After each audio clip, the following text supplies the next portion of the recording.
There are different layers of impact. In the European Parliament itself, as we heard von der Leyen implying there, it'll make relatively little difference because the centrist parties are still strong enough numerically to govern.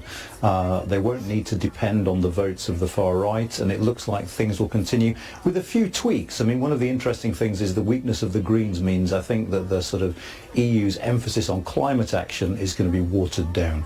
But the other strand of it is the degree to which the successive parties like Marine Le Pen in France or the far right in the Netherlands lay the groundwork for them to do better in national elections moving forward, and that we're going to have to wait and see, because quite often European elections serve as a staging post for fringe parties to go on to do well in national politics, and I think that's something we're going to have to watch quite carefully. I suppose you say a few tweaks in terms of I suppose people are concerned about the cost of the environmental reforms, aren't they, and on that side of things, but what about in terms of recognising what is going on here in these individual countries, at least in terms of perhaps immigration policy, maybe responding to some of the calls from the far-right parties? Do you think we will see an influence on that side of things?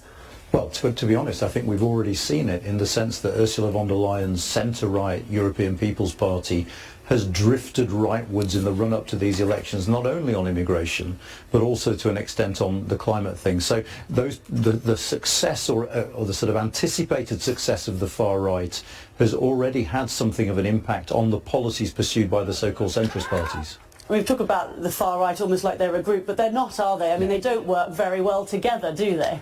No, I think if you take all the parties that people generally refer to as far right and plump them together, they would be the second largest group in the European Parliament. But it's absolutely true. There are real ideological differences between them. Some of them are pro-Ukraine, some are pro-Russia. If you take Geert Wilders in the Netherlands, his party very strongly backs the idea of cutting the EU budget. Some of the far-right parties in Central and Eastern Europe hate that idea. So they find it very hard to work together, and in a sense that serves to limit their influence within the Parliament, where influence is wielded through transnational political groupings, so it depends on your ability to work with parties from other countries.